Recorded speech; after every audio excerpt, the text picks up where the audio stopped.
It's now my pleasure to introduce our next panel discussion, the state of policies and programs in support of heat pumps. Please join me in welcoming Martin Limas to our stage, HRAI Canada, Loreen Chung of Natural Resources Canada, Robert Burns of Efficiency Nova Scotia, Ed Cullinan of Nova Scotia Power, Alice Rosenberg of Coalition for Energy Efficiency.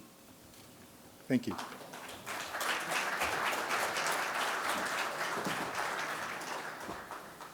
Okay, the format we're going to use for this panel that we agreed on in advance was that each of our participants will give a little 5-minute introduction of themselves. I'm not going to introduce them all and what their roles are, and then talk a little bit about their organization and their perspective on the heat pump challenge and what they're doing, and at a fairly high level. And then we'll do a series of questions that I will lead, and if we have time, which I really hope we do, we'll take questions from the audience as well.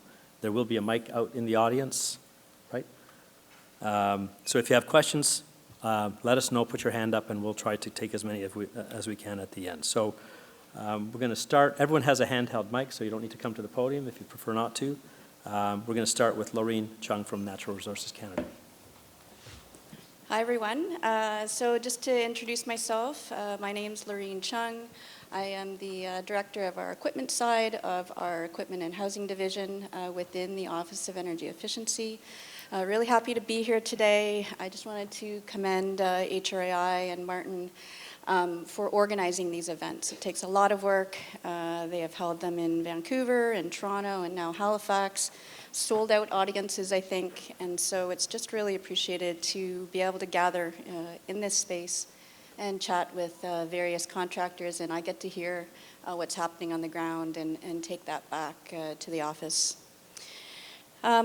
So I have heard all of the asks for money.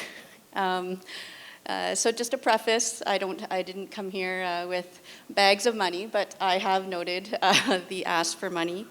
I wanted to open my remarks with just a couple subjects that I think would be relevant to this audience.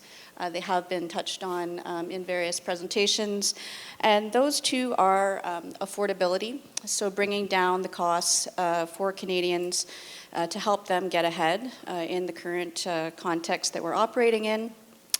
And then also awareness building, so using our federal platform to help engage Canadians, and most importantly is supporting the workforce. So you are, the contractors in the room, the key influencers with a homeowner or a tenant or a landlord. Those folks can often make decisions probably within 15 minutes on what will be their next replacement system or their new system, and that system will be in place for 20 years and upwards. So just on the topic, first topic of affordability. Natural Resources Canada, as you know, we support the topic of affordability and trying to bring down those initial capital costs through our suite of Canada Greener Homes Initiative programs. So I'm pleased to be able to speak about the Canada Greener Homes Affordability Program. We launched that on September 12th with the announcement of the agreement with Manitoba. This program is geared towards low to medium income households. It will be a direct install program, which is something that we heard is needed in the sector. It will be no cost retrofits, and they would be installed between now and 2030. So this is an $800 million program. It will be, as I mentioned, delivered directly by provinces and territories and other partners. We've received about half of the proposals from various jurisdictions, and just excited to announce further agreements as they come forward. One of the tenets of the design of this program also that we heard from stakeholders is the need to include tenants. So the program has been designed to include tenants, and then it will be up to the province or territory to come to the program and let us know what works for the community needs. And then the overarching goal of the program, of course, on the affordability topic is to reduce those monthly energy bills. So the design or the inclusion of certain retrofit measures will need to be proven to reduce those energy bills. We still also have the oil to heat pump affordability program. Again, this is tailored towards low to median income households. And so we have co-delivery agreements with all of the Atlantic provinces. And as of July 2025, over 20,000 heat pumps have been installed. And so homeowners are benefiting from reducing their costs of heating, going from oil to the most efficient technology, which is heat pumps. And then, oops. And then I would be remiss not to mention our sunsetting programs, of course. We had the Canada Greener Homes Grant Initiative and the Canada Greener Homes Loan Program. They are both sunsetting this year. There was a huge positive uptake of both of those programs, and so the Greener Homes Grant Initiative represented $2.6 billion of initiative, and the loan program represented $2.9 billion. And so cumulatively, we were investing 5.6, if I'm doing my math right, billion into the economy. And to date, approximately 235,000 heat pumps have been installed across Canada. And so that is a big lift in terms of those two programs. And through the program, heat pumps were one of the top retrofit measures.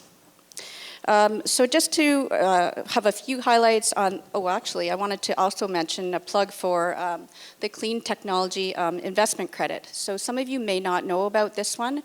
It's administered by the Canada Revenue Agency, and it gives tax credits for businesses and entities who decide to invest in a heat pump system. So it could be an air source or a ground source system for their business, and so there's tax credits available there. Just on the awareness side, we did undertake a survey of 2,000 homeowners and landlords a few years ago. And as people were mentioning, the tide has turned. People know about heat pumps, so that is great. On the awareness building side, approximately 50% of those participants responded that they would be interested or somewhat interested in a heat pump for their next replacement. And so the contractors are really those influencers to influence that approximately 30% of the movable middle in terms of their selection of their system. So just in terms of support to the workforce, we don't have the lead mandate in terms of federal initiatives at the workforce level. It is our partner department, so ESDC. But we have been able to positively fund some niche projects. So Martin mentioned the skills gap analysis that we funded. And then on the other end, internally, I just wanted to put a plug in for our LEAP CanMet team. So they go out into the field and run contractor workshops. And so they have been very successful with standing up a web-based, freely available heat pump sizing and selection tool. It's been so successful that it is now mandatory in Ontario's Save on Energy program, so their $10.9 billion 12-year program. It's a mandatory tool that's required. And what that does is that it ensures that the heat pump is properly sized, and then downstream that those consumers are saving money because it's not an oversized system, it's a properly designed system. And then just a final plug before I close, the CanMet LEAP team will be returning to Nova Scotia to offer 3 workshops. So that's Bridgewater, Dartmouth, and Sydney. I encourage you to sign up for those if you haven't yet. They will be going through in a workshop the heat pump sizing selection and design tool. They'll be talking about design loads. And as was mentioned previously, looking at those electrical panel capacity constraints. So our understanding is that approximately 80% of contractors believe that there is an electrical panel upgrade needed as an automatic default when a heat pump is installed. But when in reality, the utility data is showing us is that very few households actually come close to an electrical panel upgrade need because they aren't close to their 200 amp service capacity. So we'll be exploring some of those issues with the CAMMET LEAP team. And that closes my opening remarks. Thanks, Loreen. I will remind the panel to try to stick to 5 minutes. No, that's so we can get to questions. We want to get to questions. So we're going to turn to Robert next. Robert Burns from Efficiency One. Thanks, Martin. I will take less than 5 minutes because I think it is somewhat ridiculous for me to explain in detail what Efficiency Nova Scotia does to this room. I'm sure we've worked with everybody here, so you have a very good understanding. My name is Rob Burns. I am the Vice President of Program Delivery and Performance, so I work very closely with our teams at E1 that are responsible for delivering our residential and business programming to customers in the province. We're Canada's first energy efficiency utility. We help homes, businesses, and communities save energy and lower costs. So really our mandate is to deliver cost-effective energy efficiency, support climate targets, and to reduce energy poverty. So heat pumps have been a cornerstone of Nova Scotia's, they are a cornerstone of Nova Scotia's energy future. So we install a lot of them through our partner network.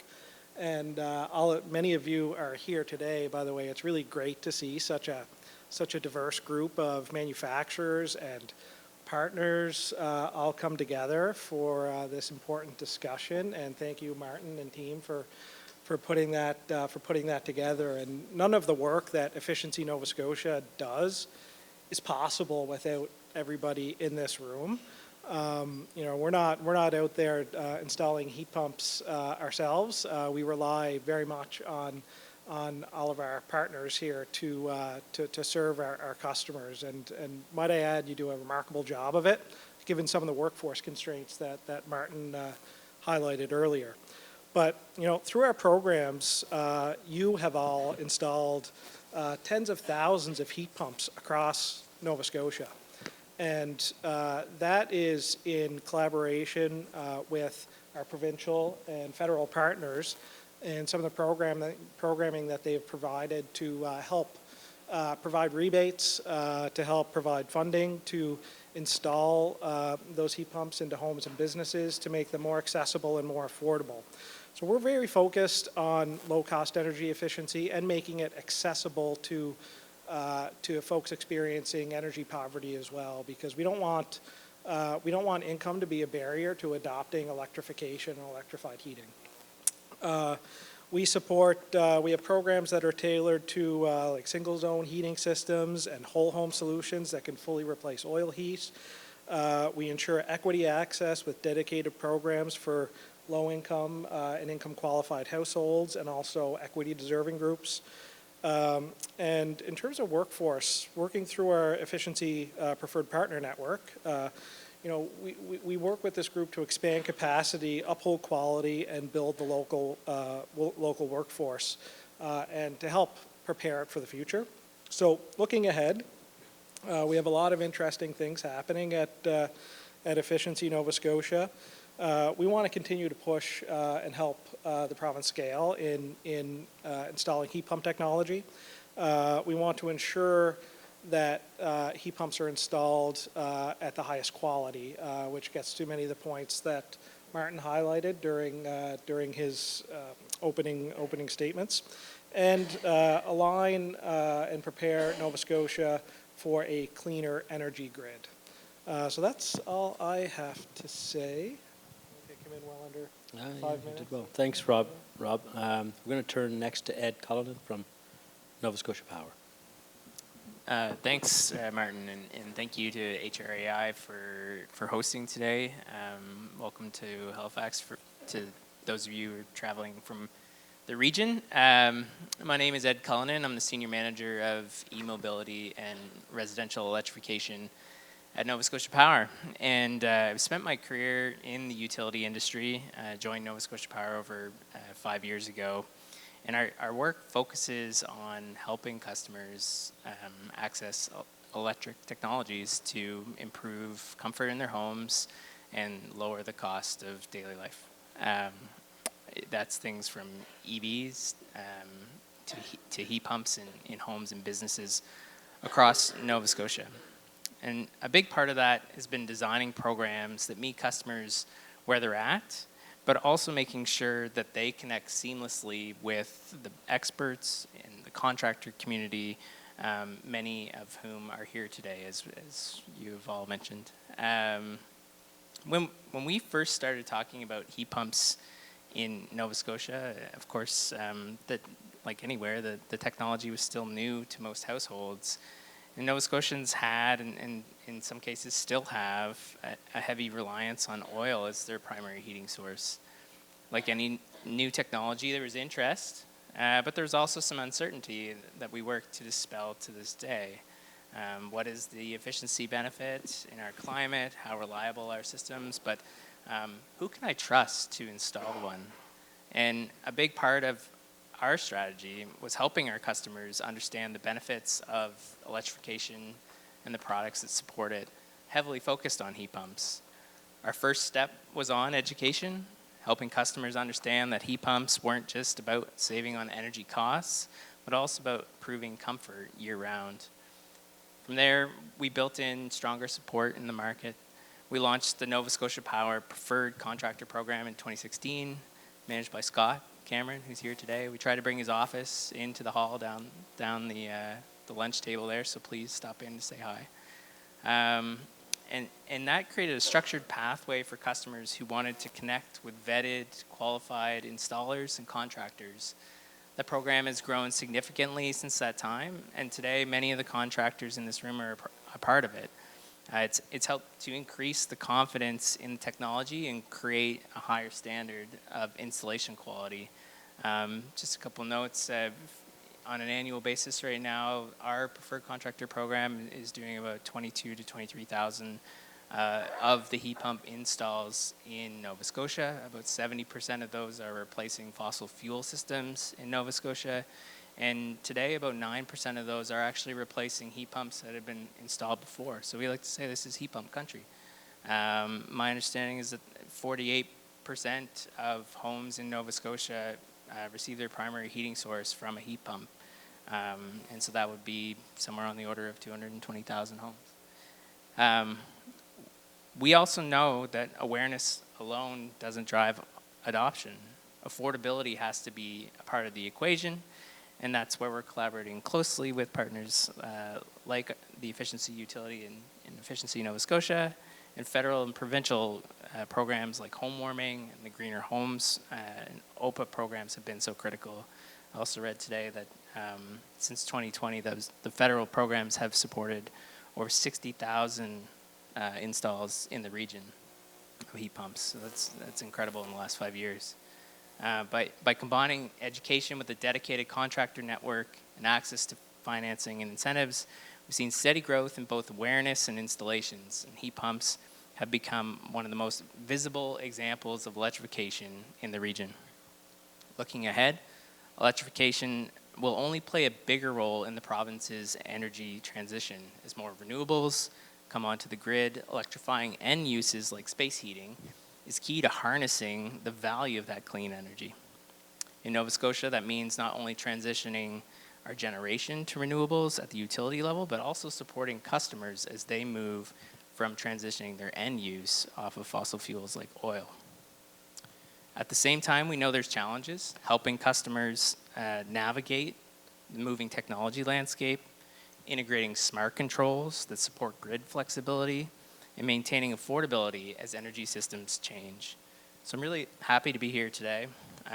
Utilities, governments, efficiency organizations, industry, all of us bring a piece to the puzzle, and alignment is what allows us to move faster while keeping the customer at the center. All right, thank you, Ed. And last but not least, we have Alice Rosenberg from the Consortium for Energy Efficiency. Thank you. I thought I might be next. Hi, everyone. My name is Alice Rosenberg. I'm the Deputy Director at Consortium for Energy Efficiency, or CEE. I'm sure many of you have not heard of us. We are a binational nonprofit organization of U.S. and Canadian members. What constitutes who is eligible for membership is really any entity entrusted with ratepayer funds to deliver energy efficiency programs. Often that is utilities, that could be a municipality, it could be provincial. In Canada, there are several crown corporations. So we have about 80 members across the US and Canada. Actually, just Puerto Rico recently joined, but what they all have in common is they are really entrusted with ratepayer funds to deliver safe, affordable, and reliable energy to their customers. And so where we have seen a lot of value in our 30 years is having those groups come together, not just to share lessons learned about how to develop programs, how to deliver, how to implement, but also to really work collectively as a single unified voice to drive market transformation. And that is largely helping to coordinate with international manufacturers who are making the products and goods and services that our members are trying to rebate and incentivize, heat pumps being one of the most popular these days. And so that's really who we are. Our board comprises of several Canadian members. BC Hydro and the IESO are on our board of directors. Natural Resources Canada is a special advisor. And with the changing and evolving landscape of decarbonization, our board actually had to do a 2-day strategic exercise just last year to really look at what is the ratepayer landscape? What are we trying to collectively achieve? Because it's so complex and multifaceted. And what we came across was 5 pillars. One is energy efficiency, continues to be first and foremost. 2, adding on or sort of driving strategic electrification where it is appropriate and makes sense for the customer, where it's affordable. Along those lines, decarbonizing the built environment, again, where and how it makes the most sense. Building in embedded capabilities for load flexibility and demand response. We're widely aware that the overall growth in load is getting very high. Peaks are shifting to the wintertime, and being able to shift and move when and where and how that energy is being used, especially when you've got the ability for thermal storage with heat pumps, is really critical. And then lastly is really making sure that all customers are equitably served. So that's our overarching goal, and the way that we do that is to come together. When there is alignment with federal government, that is great, but as I'll talk about later, the federal government really serves taxpayers, and those very often overlap, but those aren't the same as ratepayers. And so at the end of the day, when you've got to make sure that your customers all have their power turned on, that they're comfortable, that really drives what we're doing collectively together. I'll skip what we'd like to see from the federal government for now. And I think that just emphasizing that what we really try to do is drive a consistent message to industry, including manufacturers and contractors and distributors, of what this collective energy efficiency industry is, what we'd like to see, where we're heading, and provide as much certainty as possible, given there is so much uncertainty. So I think I'll leave it as that for now, Martin. Thank you, Alice. Okay, so I'm going to do a couple of questions. I'll try one question per panelist, and then I think we'll maybe throw it open to the audience. So we'll try to be tight in our responses here. And it's going to sound like I'm defying my own rules here, but I'm going to start with a fairly lengthy question for Loreen. When we spoke in advance, you said, I don't really want to talk about the carbon tax or anything like that, because understandably, Loreen can't speak for the federal government and decisions that have been taken. But you did say, Loreen, that you noted the industry need for money. I would also just ask you, when you go back, to note that the industry is very interested to hear what the government's plans are in light of cancellation of the carbon tax, cancellation of the Greener Homes rebate program, or the sunsetting of it, and now most recently the sunsetting of the Greener Homes loans program. I think people will be interested to know whether there will be something to follow there's, I think, a great appetite, because despite the fact we've installed 235,000 heat pumps in the country, that's nowhere near what you would call a market transformation. And that is the goal of these programs. So that's just a note for you to take back. I know you already know that, but just for the record, that's something that HRAI is lobbying a little bit to get some answers on those questions. A more direct question for you is, if voluntary measures like rebates and incentives don't achieve their intended goals, or can't in the time frame, or we don't have the money to do it, will a more regulated approach be taken? There's been some discussion, for example, about the possibility of an outright ban on one-way air conditioning systems. There was some reference to that in the previous government's statements in favor of heat pumps. One, what can you comment on at a high level on the regulatory versus incentive approach? And secondly, can you comment on the timeline for a potential introduction of an outright ban on air conditioning, one-way air conditioning? So for those who aren't aware, what Martin is referring to is...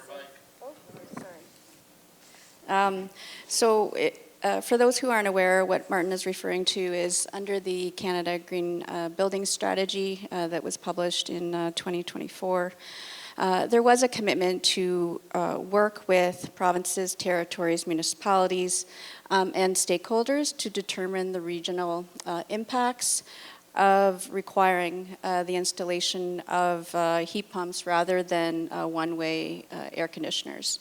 I just wanted to caveat, though, that was for new homes, so that's an important point. Since then, the department has worked to understand the socioeconomics of such a requirement, looking at affordability aspects, looking at regional impacts. And what we found is that the regional variations in economics of such a policy, it raised enough questions for internally to question the ability to implement that at the federal level. So I do lead the federal energy efficiency regulations, but we work very closely with the other 6 regulating provinces and territories.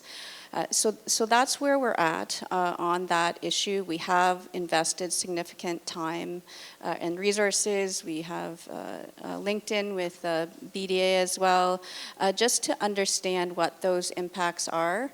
The situation may have changed a little bit since we did that work. It was about a year and a half ago or so, but happy to continue those discussions. In the context, though, we are waiting for direction from the current government to determine what priority is placed on having those conversations move forward. Thank you, Loreen. For you, Rob, what, if any, consideration is being given going forward to supporting newer beneficial electrification technologies, such as thermal storage? Some of these you heard about in the technical panel earlier this morning. Thermal storage, geothermal, or advanced control systems. Is there anything new and exciting that the industry can expect as a supplement to support for heat pumps? Yeah, that's an interesting question. Thanks, Martin. So legislative changes to the Public Utilities Act in 2022 provide clearer direction for Efficiency One's work to pursue things like strategic electrification, as well as broader considerations of sustainable development and prosperity in our demand-side management work. So we are exploring how those measures might fit into our portfolio for our 2027 to 2031 demand-side management plan, which we plan to file with the regulator, the Nova Scotia Energy Board, next year. So the details of that plan are still under development, but the legislative framework in the province that governs this has broadened to allow us to consider these types of measures now. So it's certainly something we're very interested in pursuing, and I guess all I can say is stay tuned. That's pretty good. That's a better answer than we're not considering it. Yeah. Okay, for Alice, the U.S. administration, well, it's been a big topic of conversation at our annual meeting just passed. The U.S. administration has signaled clearly that it is not committed to decarbonization, nor the drive to greater energy efficiency in homes and buildings. Witness the defunding, for example, of the Energy Star program. What is your take on the implications of this change for the HVACR industry in the U.S. and in Canada? Okay. I have a couple different thoughts and comments on this one. So big picture, what would we like to see from government in any administration? First and foremost is money, definitely, obviously, but not just any money. I think the role that federal government plays is very unique, and a lot of the other money and great things actually can and do come from various things. But what the federal government traditionally has served and the optimal role they play when it comes to money is investment in research and development that really helps alleviate the shared costs and really can create a lot of innovation. So it's nice when there is sufficient funds for research and development. The other big one is job creation, and so that's a huge one. What I will say now is there are lots of bad words in this administration. Ironically, our work, just using different words but meaning the exact same thing, fits under their direction. So when it comes to job creation, that one's a good one. When it comes to decarbonization, it's bad, but energy dominance, good. So, you know, we've spent much of the last year and a half just sitting in rooms, vetting what's going on and realizing that our work is not changing at all. We're just using slightly different nomenclature for the same goal of creating jobs, saving energy. So it's a little tongue-in-cheek, but obviously seeing money is great. And the other really critical role that federal government plays for us is the creation of minimum standards, test procedures, test methods, and performance metrics. And so when you've got highly regulated utilities and programs, it's really important to have vetted, government-backed metrics that you can use as the basis for claiming savings. And so that's a concern of ours. Luckily, there's a lot of pushback, and everything's just kind of on hold right now. But that's another really important role that no one else can really truly serve it and do as good a job. We've certainly been working closely with CSA and HRAI and other kind of entities on that front. But you know, that's another need of the federal government. And then the last one being kind of these public-private partnerships like Energy Star, which there's been so much discussion about the future of Energy Star. Nobody still knows anything, but we all kind of agree, at least in our conversations and dialogue, that it must remain as a government label and program and portfolio, and without the government behind it, it just doesn't have the merit. And so yes, you need utilities at the table. Yes, you need manufacturers at the table, but kind of the concept of privatization is a really terrifying one for everyone. So as of now, the current status is that it's still at EPA. It's significantly defunded. Everything's a little bit on hold. There's tons of potential scenarios. We're all just kind of trying to think about them without talking out loud to stoke any fires. But then the other really big theme is just this crippling uncertainty. And I think that's where everyone is just really in a tight spot. And without knowing what's going to happen or even who's holding the strings, it makes it really hard to plan. Utilities have program cycles that are 1, 2, 3, sometimes 5 years. Manufacturers' production cycles, as you all know, I mean, for large equipment is in the multi-year. And so to not have that kind of information is really one of the most debilitating things. We can get by without the Energy Star program, or we can pivot because we're involved in that. But the other pieces where there's just too much unknown, it's pretty scary. So I'll stop on that note. All right, thank you, Alice. And last for Ed, the transition away from fossil fuels and relying on electrical forms of heating in homes and buildings requires sufficient supply in the grid. Can you comment on the current assessment of the ability of Nova Scotia Power to meet the electricity demands of the province that come with the transition away from fossil fuels? And more specifically, can you comment on the ability of the province to supply clean electricity? What's that transition look like? And are there any concerns about availability of supply and specifically supply of clean power? Yeah, fortunately, I've got great colleagues at Nova Scotia Power who are working on this problem every day. It's a complex question, and the short answer is yes, we're on track to meet the government's goals of 80% renewables by 2030, and there's no cause for concern. But the long answer is that this is a major transition, arguably one of the largest undertaken. proportionate amount of Canada's transition in the electricity sector rests in Nova Scotia, with a disproportionately small amount of people to support that. So affordability is top of mind. Just a comment there, how does this industry that we're comparing with right now, is an EV work? You said this was a major shift. How would EV work? A major shift as well? In terms of supporting demand for EVs? Yeah. Well, the economy, everything. Yeah, I mean, so the long answer is that, ensuring that clean supply is available for Nova Scotians is job number one. Nobody wants to go to the light switch or go to the plug of their EV or go to their thermostat and have it not work. And so that's what we forecast for. That's what our contractor network, who supplies us with data on what's going on in the marketplace, helps us understand every day. That we are accurately forecasting the demand for electricity and working towards a resource plan to get there. Now, long-term managing the transition will transfer to the new entity in Nova Scotia, the Nova Scotia Independent Energy System Operator, and that organization will, through an integrated resource plan, develop the next sort of idea of what Nova Scotia's energy system looks like and continue that transition to 80% renewables by 2030.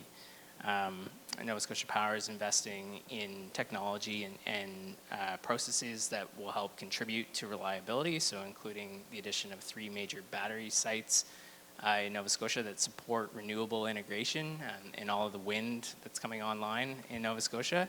And then working with our customers and partners like E1 on flexible programming so that customers can participate in the energy system of the future and integrate their end-use technology like EVs, like heat pumps, into a flexible system that accommodates this variable generation. All right. I think we are going to take some questions from the audience. Does anyone have, if you have a question, please put your hand up and we'll get a mic to you. Anyone have a pressing, other than Tom? Tom's already asked a question. Anyone else have a question they'd like to pose of the panel? I just wanted to get a percentage. Where does the EV world fit in to the equation, percentage-wise, to the heat pump situation? Percentage-wise. Percentage-wise in terms of like a energy demand of a household? Energy demand, big problem, everything that we're dealing with here. Is heat pump about 30% and cars are 70, or it's 50-50? So, on average, a driver who does 17 to 20,000 kilometers a year will use about 4,000 kilowatt hours of energy. But the energy is not necessarily the challenge. Capacity is the challenge, so meeting the peak demand. But the best thing about EVs is that it's a highly flexible load. We know that from work in Nova Scotia through Smart Grid Nova Scotia that Nova Scotia Power undertook, and from EcoShift that E1 is doing, is that consumers are willing to move the time in which they need to charge their EVs, that on average they need 15 to 30 kilowatt hours a day maximum. They don't always plug in. And if they do plug in at 5 when they get home, they're willing to allow an intervention that moves that charging into the evening when there's more energy available and, most importantly, more capacity available. So from a percent challenge standpoint... Well, both of them are competing. You want the heat pump drawing electricity, and you got the car drawing electricity at nighttime. I think, Tom, I think one of the things we need to acknowledge is EVs can also be part of the solution. They're batteries, effectively. So a battery hooked up to a house can actually run both ways, right? Cars can be part of the solution rather than being seen only as a draw on the electricity system. I'm not meaning to help you too much like there, Ed, that might be something that's a little bit more forward-looking than say 2030 en masse, but like the integration of end use into the electricity system, the demand response programming that E1 is working on, and that will form hopefully a big part of the next DSM plan. Yes, it includes moving heat pump load and EV load, ideally to smooth out the curve as much as possible. But your question about what percentage of EVs are the problem, I'm just posing back to you that if capacity is the biggest issue and EVs are highly flexible, almost entirely flexible, then maybe not as big of a problem as anyone really thinks. Can you give me a percentage? No. You haven't, 3 times no, you haven't answered that question. No, it 4,000 kilowatt hours. No, never mind that. If Just an show me a average home percentage. uses 10,000, that's 33%. 33% for EVs. Average home usage, yes. And the rest is heat pump. Heating, hot water, cooking, electricity. 70-30. Ish. Ish. Thank you very much. Take that to the bank, Tom. I'm looking forward to my thesis being published later in the proceedings of the conference. If there are other questions, again, please put up your hand. I will add another question for Alice, and that is, CEE recently hosted an industry partners conference in Austin, Texas, where you engaged with utilities and manufacturers from around the continent. I had the privilege of being there. I found it a very enjoyable event. I'm interested to know what your main, now it's been a week and a half or so, what your main takeaways were from that conference that might be of interest to this audience. Sure, and that meeting, folks, had all of our members and then a lot of manufacturers. So pretty much everyone who's at the expo hall was there. And I think the reinforced need for coordination was really one that came through strong. When it comes to just heat pumps and all the technologies, I think one of our big themes is we're actually there with a lot of the technology. We want to refine exactly what a program is going to incentivize and what defines good, better, best, which always depends on the application. So really just working on coordinating of what that roadmap of technologies and solutions looks like and having a clear trajectory was definitely one. Another is just the growing need for load management capabilities, and it's a bit of a chicken and egg type hypothesis where our members, a lot of them are dealing with these large load growths, more EVs coming on board, needing to shift them. And without the ability to do that, you get these really significant peaks. And so having the functionality of things like heat pumps, heat pump water heaters to be able to be used as a grid asset is really kind of critical. And so it's sort of projecting out for the future, but given that these large equipments aren't replaced for 10, 20, sometimes 30 years, having the embedded capabilities that, while maybe aren't being leveraged today, will be ready when at scale they can be really used as part of a virtual power plant or others. So that's the second one. And then I'd say the other, just kind of in the heat pump deployment world, is at large, I think we had a pretty big push for like all electric everything a couple years ago. And there's been a bit of a pendulum swing back where, yes, some jurisdictions it is economical to go all electric. Certainly, you know, in the Atlantic Canadian area, there's definitely ability in some places. But for a lot of places, when you're looking at affordability and equity, going all electric is not feasible right now. And so really homing in on what are the dual fuel solutions, whether it be equipment, when you're looking at controls, thermostats, to give the customer the best solution for their particular need and application and budget and desire. And so really moving towards more holistic system design that is responsive to what the customer has, whether it be a commercial or residential. And so we're going to be doing even more dual fuel stuff the next couple of years, which is exciting. Thank you. And we do have a question from the audience. Hi there, yep. I'm just about to actually buy my first home. And I work professionally in the heat pump space, so I was very much looking forward to taking advantage of some of the federal programs that we have available, as well as what we have here in Nova Scotia, to take some old house that was oil heated and heat pumpify it essentially. So now with the Greener Homes grant going away, you know, that was one thing, but now with the news of the Greener Homes loan program going away, that's like, you know, personally, obviously very disappointing, but it also is worrisome for the whole industry because it really would help it was helping to keep momentum going forward in the industry with respect to building electrification. So is there any idea of, you know, like any sort of replacement program or what the future looks like in terms of that? Because it was, you know, obviously very much, you know, helpful to the entire industry and consumers alike. That would be Loreen, I think. Great question, and expected question as well. The good news is that for oil, the business case still is very, very clear, even without an incentive. So yes, incentives really help with those comparative installation costs and what you may be considering as another option. But for oil and electric resistance heated homes, the business case over your operating life of your equipment, electric heat pumps, because of their ultra efficiency, they beat out those other two options without incentives.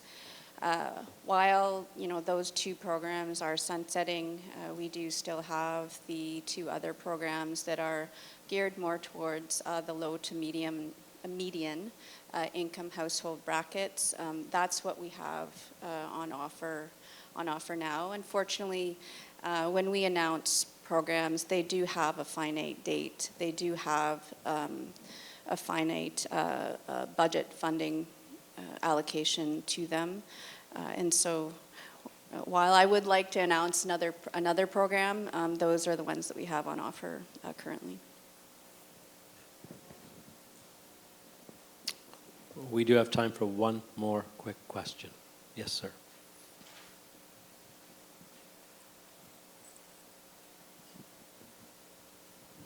Thank you. We've heard a good amount over the last couple of days around what sort of challenges exist in the policy, certainly domain. We've heard a lot about labor shortage, some very interesting insights there. I have a bit of a different angle on this one. I'm curious, what do we feel might be the challenge in public education or the marketing space?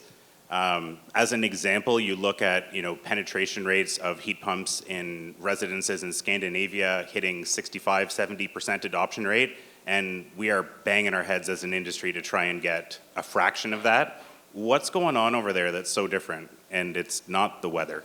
So I'd really love some insights. I can take that and start, and maybe panelists can join in. So in terms of the trends towards decarbonization, that's the term we use, so taking the residential sector as an example, in Canada, we do experience a few different key distinct differences than Europe. I know that Scandinavia, other countries, Asia, they definitely have higher penetration rates for heat pumps.